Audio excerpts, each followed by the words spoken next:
pergunta é: pode João Lourenço, o cidadão João Lourenço, o atual presidente da República, concorrer como vice-presidente numa chapa do MPLA para as próximas eleições de 2027? Isto é, o nome do presidente João Lourenço como segundo da lista do MPLA. A nossa Constituição pode garantir, ou garante, ou não garante.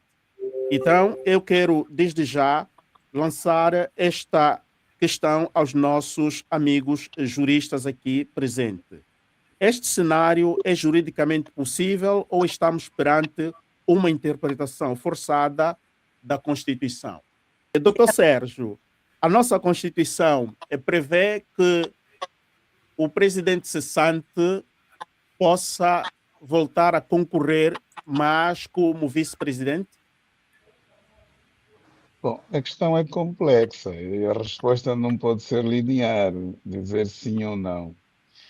Isto passa justamente por uma interpretação desta norma dentro do contexto em que ela está inserida, isto é, da própria Constituição, em homenagem ao princípio da unidade e harmonia da ordem jurídica, lançando sempre mão não apenas dos elementos gramaticais, mas também teleológicos da norma. E tenho dito eu que esta norma deve ser vista, esta e qualquer outra norma, segundo a doutrina moderna do direito, que trata da matéria da interpretação, que as normas jurídicas devem ser tratadas como norma-problema e não como norma-texto. O que é que isso quer dizer? Temos que olhar para a norma como solução de um problema concreto. E aí sim podemos começar a responder a sua questão.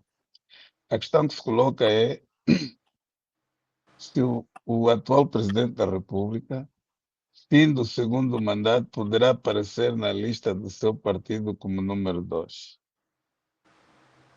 Eu tenho sempre o cuidado de dizer que primeiro temos que analisar em concreto que país é que nós temos, começando pela Constituição, que é a lei-mãe. Os autores da nossa Constituição reconheceram publicamente de que ela é atípica. Atípica em português significa o quê? É sinônimo de anormal. E a minha pergunta seguinte é possível ter um país normal, com instituições normais, com uma Constituição anormal? Acho que a resposta é perentória. Não, não é possível. E nós temos vários sinais, portanto, abunda, prova bastante de que as nossas instituições não funcionam dentro daquilo que deveria ser a normalidade de uma Constituição de um Estado democrático de direito. Aliás, já há muitas vozes que dizem que a Constituição consagra no artigo 1º e 2º um Estado democrático de direito, mas na realidade Angola ainda não é um Estado democrático de direito. Porque se nós olharmos para o título 4º da nossa Constituição, o desenho das instituições que têm que garantir a efetividade do Estado democrático de direito, isto é, torná-lo funcional ou real, contrariam os princípios democráticos.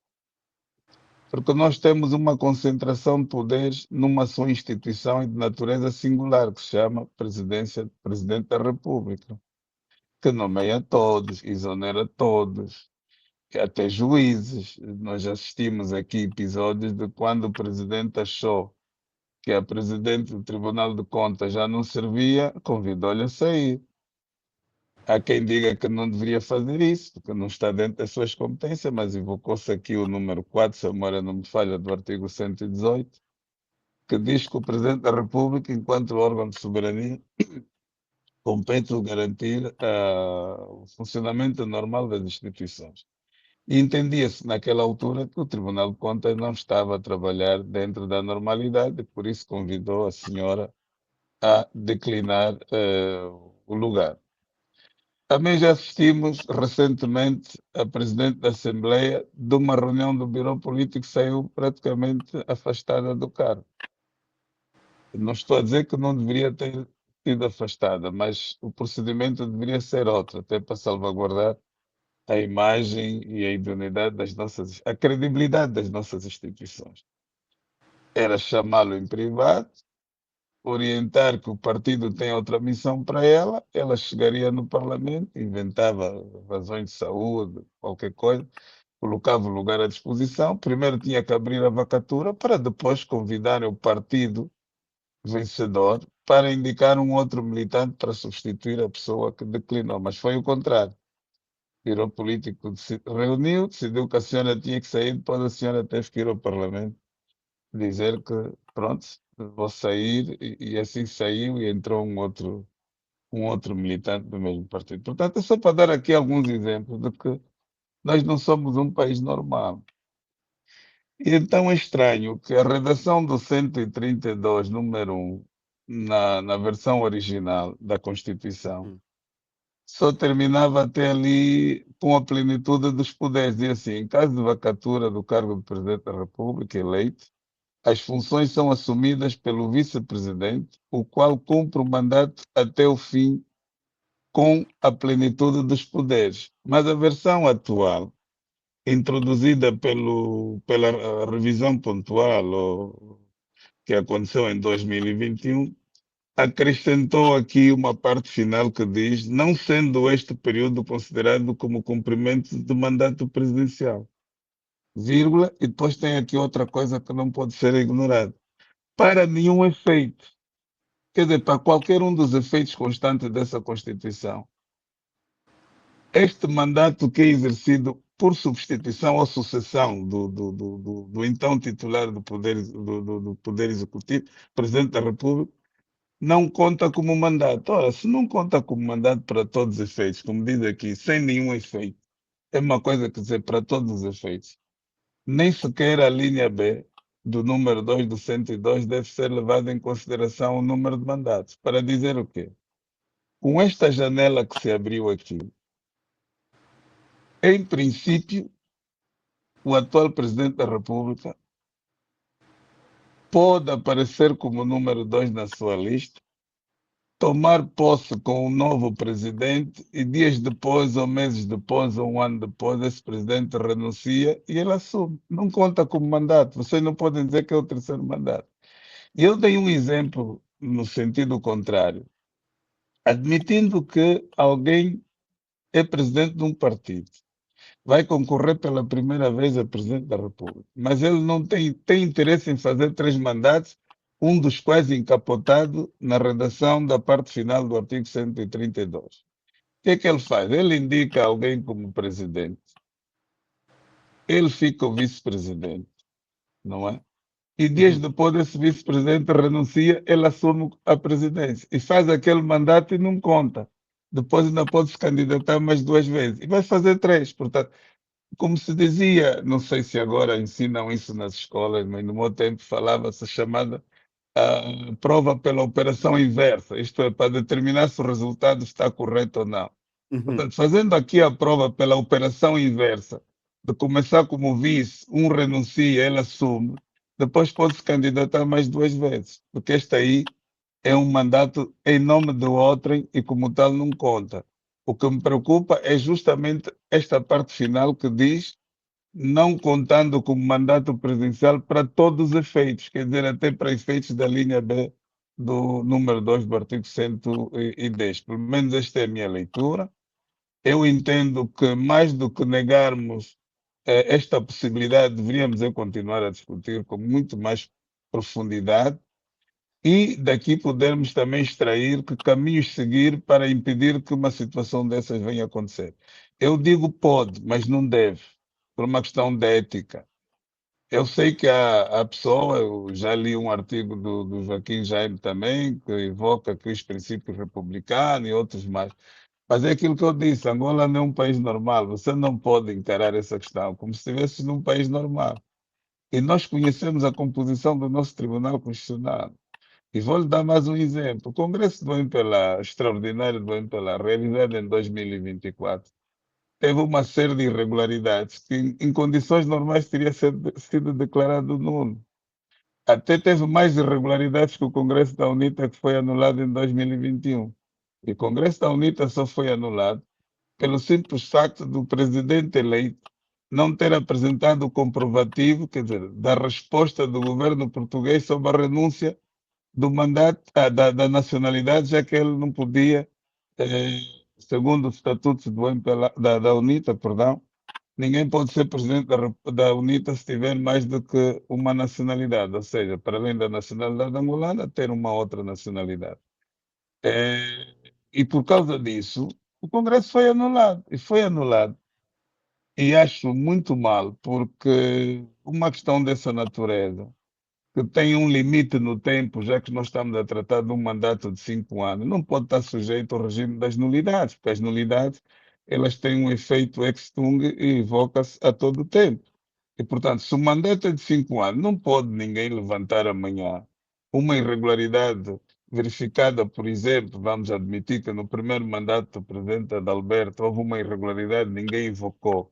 E agora, no segundo mandato, alguém perde as eleições com ele na UNITA e descobre que há uma irregularidade que vem de trás. Como está sujeito ao regime das nulidades, ele é invocável a todo o tempo, então ele vem e invoca essa nulidade que vai afetar não só o primeiro mandato, como o segundo mandato. Isto até põe em causa a chamada realização dos fins últimos ou supremos do direito, como a certeza e segurança jurídicas. E, portanto, em nome da estabilidade e da paz social, essas questões não devem estar sujeitas ao regime das nulidades, mas sim da anulabilidade. Isto é, qualquer irregularidade verificada no ato eleitoral deve ser invocada dentro de até um ano. Depois disso, a irregularidade torna-se, convalida-se, portanto, é considerada válida para garantir a estabilidade dos mandatos, porque imagino que alguém até exerceu a função de Presidente da República e vem anular uma eleição dele na presidência do partido dele que o levou à presidência da República. Estão a imaginar as consequências que daqui possam resultar, se pode dar lugar à nulidade de uma série de tratados e até leis que foram em sentido material, decretos presidenciais que possam ser assinados por esse titular. Portanto, não deveríamos enquadrar isso no regime das nulidades, até porque a renúncia de uma nacionalidade é feita no exercício de um direito potestativo, e o direito potestativo é aquele que produz efeitos na esfera jurídica do destinatário da declaração de forma inelutável, quer dizer, não Uhum, carece da anuência do destinatário.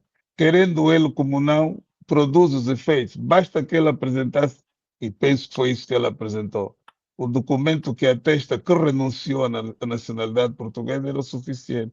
O Estado português não pode lhe obrigar a continuar a ser português, assim como o Estado de Angola. Se alguém quiser renunciar à nacionalidade uhum. angolana e manifestar essa pretensão, automaticamente considera-se que ela se extinguiu, porque não precisa que o governo de Angola lhe diga aceitamos a sua renúncia. Não é necessária essa resposta. Portanto, Ok. uma primeira abordagem, assim, sumariamente, este é o meu ponto de vista, que eu sei que o Joaquim tem uma opinião diferente, respeito, e deixa-me deixar aqui bem claro, porque algumas pessoas tentaram me atacar como que eu fosse alguém que estivesse ao serviço do presidente João Lourenço e criar aqui condições psicológicas para ele aparecer num terceiro mandato. Não, eu deixo aqui bem claro, não defendo o terceiro mandato para ninguém, nem à frente do país, nem à frente de nenhuma força política.